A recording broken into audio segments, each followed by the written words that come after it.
ஓம் சரவணபவ நேயர்களுக்கு வணக்கம். இன்றைக்கு நம்ம பார்க்க போது ஒரு ஜோதிடத்தை பற்றி புதுமையான வகையில் கணிக்கின்ற ஜோதிடம். அக்ஷய லக்ன பத்ததி பொது உடை மூர்த்தி. இது ஏற்கனவே ஒரு ஆண்டுக்கு முன்பாக அவரை நாம் பேட்டி எடுத்தோம். அதுக்கப்புறம் இந்த கொரோனாவெல்லாம் வந்ததுனால தொடர்ந்து அதை பேட்டி காண முடியவில்லை. இதை பற்றி நிறைய விவாதங்கள் எதிர்வாதங்கள்லாம் வந்துச்சு. என்ன அப்படின்னா, ஏன்னா பிளானட்ஸ் எல்லாம் மாறிக்கிட்டே இருக்குது.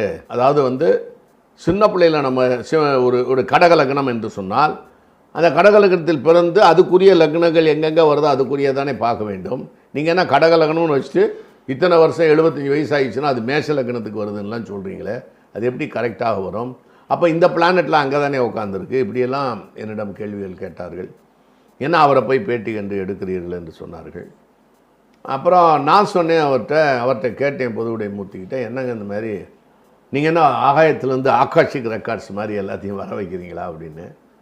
அவர் அப்படி தான் சொல்கிறாரு. ஏதோ ஒரு கடவுள் பக்தியில் அவர் சொல்கிறாரு. அது கடவுள் பக்தி என்பவர்கள் நம்பிக்கொள்ளலாம். இல்லைன்னா செகண்ட் சைட் மிஸ்டிக் நாலேஜ்னு சொல்லுவாங்க. கண்ணதாசன் சாருக்கெலாம் அதான் இருந்துச்சு, கம்பனுக்கு அதான் இருந்துச்சு.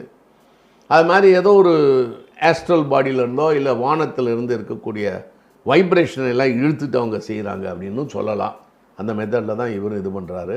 இப்போ எல்லோரும் நிறையா பேர் ஜோசியம் பொய், ராகு காலம் பொய், ஏமாண்டம் பொய் அப்படின்னு என்ன வேணாலும் பேசலாம். என்னை விட ஜோசியத்தை பொய்ன்னு பேசக்கூடிய ஆள் கிடைக்க மாட்டாங்க. அவ்வளோ அருமையாக பேசுவேன். ஏன்னா எனக்கு ஜோதிடம் தெரிந்ததுனால கடந்த ஏறக்குறைய 40 ஆண்டுகளாக நான் ஜோதிடத்தை படித்து கொண்டும் நிறைய பேர்களை பார்த்து கொண்டும் இருக்கிறேன். அப்படி வரும் பொழுது இவர் பொதுவுடைமை மூர்த்திக்கிட்ட மறுபடியும் கேட்டேன்னா, இவர் என்னமோ அது சாஃப்ட்வேர் ஒன்று பண்ணி அதில் ஒரு 5-6-10 புத்தகம் போட்டிருக்கிறாரு. இதில் ஒரு பாடம் வேறு நடத்துகிறாரு. அதே மாதிரி தான் இந்த கால்குலேட்டர்.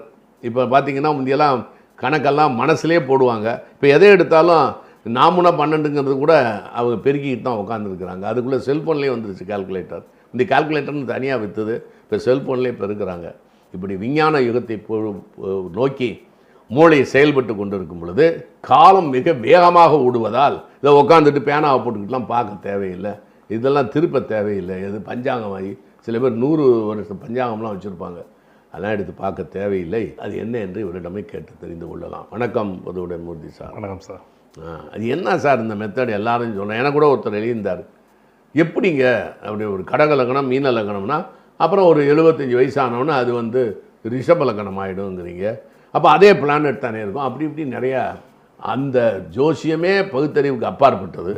அதுக்குள்ளேயே ஒரு பகுத்தறிவை புகுத்தி அவர் கேள்வியெல்லாம் கேட்டார்.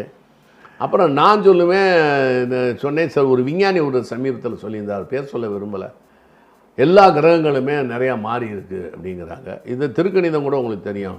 ஒரு வாக்கிய பஞ்சாங்கத்தை விட திருக்கணிதத்துக்கு அதுக்கு 2-3 மாதம் வித்தியாசம் வருது. ஆனால் திருக்கணிதத்தை நிறைய பேர் ஃபாலோ பண்ணுறாங்க. நானே திருக்கணிதத்தை ஃபாலோ பண்ணுறேன். எனக்கு கரெக்டாக நடக்குது திருக்கணிதம். அப்புறம் கோயிலுக்கும் அதுக்கும் ஒரு டச் இருக்குது, அது வாக்கிய பஞ்சாங்கத்துக்கும். இதை எப்படி நீங்கள் கொண்டு வந்தீங்க? இது சாஃப்ட்வேர் பண்ணீங்க. அது சாஃப்ட்வேருங்க சாதாரணமான விஷயம் அல்ல. அதுக்கு எத்தனை வருஷம் எடுத்துக்கிட்டீங்க? ஒரு 7 வருஷம் சாஃப்ட்வேருக்கு மட்டும் எடுத்துக்கிட்டேன். சரி, அது ஒரு சாஃப்ட்வேருக்கு மட்டும் தான் எடுத்துக்கிட்டேன். அதுக்கு முன்னாடி இதை ஏன் நான் கொண்டாடணும் அப்படின்னு நினச்சேன் அப்படின்னா, ஒரு 4 வருஷம் பார்த்தீங்கன்னா அந்த அப்பாவும் பிள்ளையும் கொஞ்சிக்குவாங்க. இப்போ மேஷ லக்கணம் 9ஆம் அதிபதி யாருன்னு பார்த்தீங்கன்னா குருவாக இருப்பார். அப்பா அப்படியே தூக்கி கொஞ்சுவார். அதுவே இந்த ரிஷப லக்னம் போகும்போது 9ஆம் அதிபதி சனியாக இருந்தால், ஏய் நான் சொல்கிறது கேட்க மாட்டேன் அப்படிம்பார். அதுவே மிதுன லக்னம் 9ஆம் தேதி சனி, அப்போ உனக்கும் எனக்கும் இது என்ன நீதிபதிக்கும் வக்கீலுக்கும் எப்படி போராட்டம் நடக்குது அதுமாரி போராடும். அதுவே கடகலக்கணம் 9ஆம் தேதி குரு, அப்பாவை உச்சமாட வைப்பார். எப்படி இந்த கடகலக்கணம் வரும்போது 9ஆம் தேதி யார் குரு லக்கணத்தில் உச்சமாகும்போது பெரிய யோகத்தை கொடுத்துரும். அப்பாவால் பிள்ளைக்கு யோகம், பிள்ளையால் அப்பாவுக்கு யோகம். இதுதான் ஜாதகம். அப்போ இந்த 4 வருஷத்துக்கு முன்னாடி நண்பனாக இருப்பார், 4 வருஷம் கழிச்சு எதிரியாக மாறுவார், 8 வருஷம் கழிச்சு நண்பனாக, 8 வருஷம் நான் அவ்வளோ செஞ்சேன், இப்போ எதிரி. இப்போ ஒன்றும் இல்லை, மேஷ லக்கணத்து 7ஆம் வீடு சுக்கிரனாக இருப்பார். அடுத்தது ரிஷப லக்னத்து 7ஆம் வீடு செவ்வாயாக இருப்பார். அதுவே மிதுன லக்னத்து 7ஆம் வீடு குருவாக வரும்போது நீயா நானான்னு போட்டி வரும். நீ செய்கிற சரியா நான் செய்கிறதா, இந்த புதனுக்கும் அறிவுக்கும் அந்த அனுபவத்துக்கும் அறிவுக்கும் உள்ள போட்டியை மிதனத்துக்கும் தனுசுக்கும் வரும்போது ஒரு போட்டி இருக்கும் பாருங்கள். அப்போ தான் நான் உணர்ந்தேன், ஆஹா ஏதோ ஒரு விஷயம் இதுக்குள்ளே இருக்குது. அப்போ இது ஒவ்வொரு காலகட்டத்துக்கும் இப்போ அதுவே மேஷ லக்கணத்துக்கு பார்த்தீங்க அப்படின்னா அம்மாவை பார்த்தீங்கன்னா 4ஆம் அதிபதி சந்திரனாக வருவாங்க. என்ன பண்ணுவாங்க, இந்த பிறந்த உடனே இந்த வீட்டை காலி பண்ணணும். மேஷ லக்னம் பிறந்த அடுத்த நிமிஷம் என்ன பண்ணுவார், அடுத்த 4 வருஷம் 3 வருஷத்துக்குள்ளே அந்த வீட்டை காலி பண்ணணும்னு நினைப்பார், இல்லை அந்த வீட்டை விற்றுட்டு போகணும், அந்த இடத்த நகரணும் அப்படின்னு நினைப்பார். அப்போ இந்த மாதிரி நிகழ்வுகள் ஏன் ஒருத்தனுடைய மனிதனுடைய வாழ்க்கையில் நிறைய மாற்றங்கள் வருது அப்படிங்கும்போது அந்த லக்கணம் நகரும் அப்படிங்கிறதுக்கு நீங்கள் ஒரு நிகழ்வில் 1000 நிகழ்வுகள் நம்ம பதிவு பண்ண முடியும்.